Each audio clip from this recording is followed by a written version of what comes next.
You don't want to make the same mistake that I make. Stay tuned. I will tell you why I make this five mistake and why you shouldn't make this mistake as well. Stay tuned. Hey, welcome back.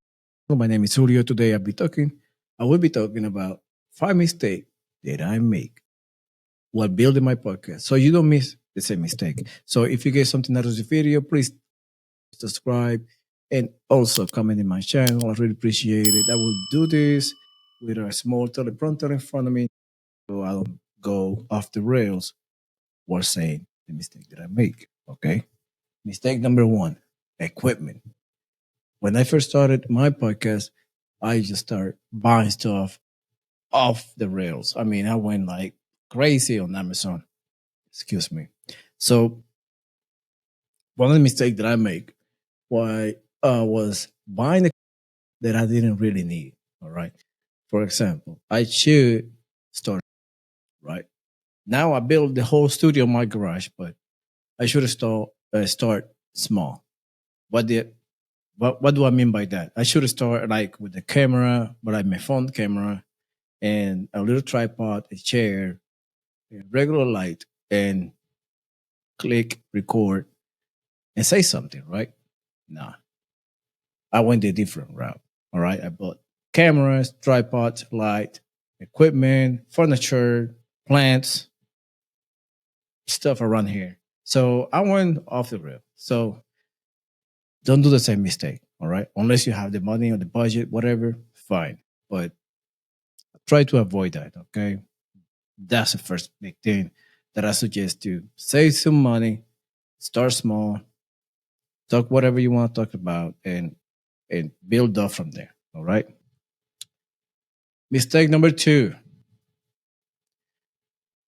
episodes. All right. When you build your episode, when I first started, I record my first episode and I just basically post it out there. What I should have done was record at least 5 episodes, 6 episodes in advance. So it can give me a buffer between episode number one got released. Let's say I would release one every 2 weeks. So if I had 5 episodes already recorded, I would have at least about 3 months. Yeah, about 3 months in advance to build up my repertoire, right? My folder, my files of more episodes. They give me time to do more research, find more guests, and stuff like that. But I didn't do that. So I suggest to you just record at least 5 episodes in advance,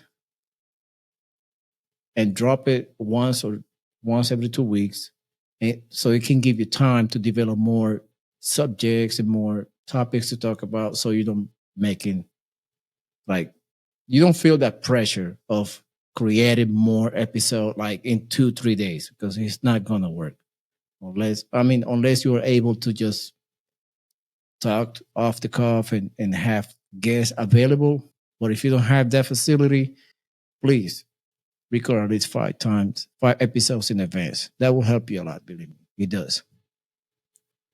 Mistake número tres. When I first started doing my podcast, I did not have a structure. What I mean is, I should start like with the thumbnail. Every thumbnail should be looking kind of very similar, all right, or the same. Only change a couple things, all right. Let's say you build a structure. Let's say you have a format for your thumbnails.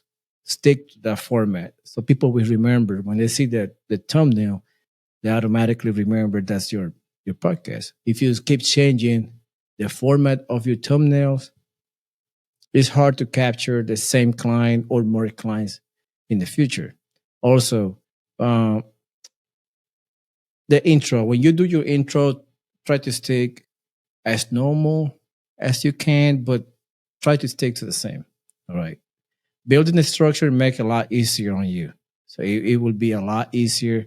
It becomes repetitive and also it become natural as you progress and you improve. And for me, it was very difficult at the beginning. I don't have any structure. So I had to develop that over time. So basically, I was learning on the job. So it was very difficult. I suggest to you that build that structure on those five first episodes and stick to it. Mistake number cuatro: poor planning and guest preparation. That's very, very hard, especially if you do it all by yourself. Believe me, I know. Doing the editing by yourself, finding guests, building the topics, doing the thumbnails, doing the videos, intros, outros, sound, also doing uh, guest research is very, very difficult. It's time consuming. That's why I highly encourage you to go to number one or number two mistake that I make and just build a 5 episode. It can give you time to create more episodes in advance. Also, when you do poor planning, when you poor planning, just basically shooting off the hips, it becomes kind of like it's like you're putting yourself in unnecessary pressure.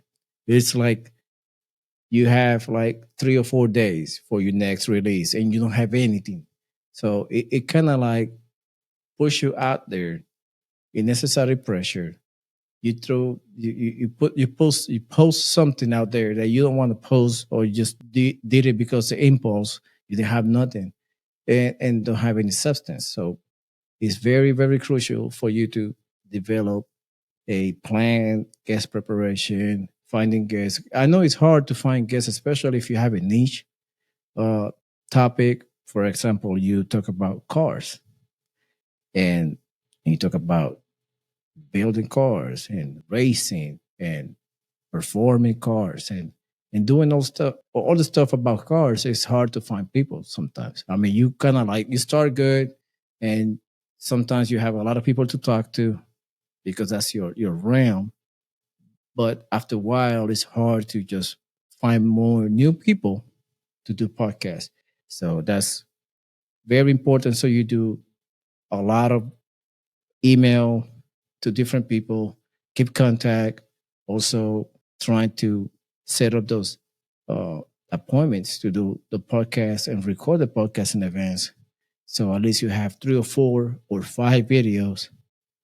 I would say like saved while you you're dropping one every 2 weeks. You have a 3, 4, but you're still working on more. It's like always working. You always would be working. It's like a never stop. Once you start a podcast, it's like a never ending cycle. But if you plan ahead, you stay ahead of the pack. You stay ahead of trouble, and you'll be able to produce constantly, and the product will be the same all the time. So that will help you a lot. Once you have the structure, you'll be good. Well, and one of the last mistake I have, I will tell you five, but I have like 20. But this is most that I struggle with in since I started. Lack of confidence in my voice. Man, let me tell you, I I didn't like my voice. I don't like my voice sometimes, and I would like to sound like Mike Rowe from Dirty Jobs. Man, his voice is phenomenal. Or Morgan Freeman. He has a fabulous voice, but I don't have that. So I have to work with it. I have to get used to it. I have to build my confidence, and hopefully somebody like my voice. And perhaps I should have embraced my voice earlier in my podcast career, but it is hard. It is hard. Sometimes I don't like to listen to myself. I hope you don't feel the same, but if you do, you understand what I'm coming from. So that's how I feel sometimes. It sucks. Definitely sucks. So I will not take much for your time. I try to keep this video short. I'm not trying to do much editing. I just trying to be more natural and more casual when I'm doing these videos now on. Because I will take you through my journey when I started my podcast. So I'm episode number about to drop another episode next week, but I just want to take it through the my journey a little bit, you know. So I hope you like it. I hope you have something out of it. If you have any questions for me, uh, the equipment that I have, or, or what I how I build this little studio in my garage, just let me know. I'm open to answer the question you have. Thank you so much. The first time seeing this video, please like, subscribe, and welcome to the family. I really appreciate it. I'm not taking. Thank you so much. Take care. Bye bye.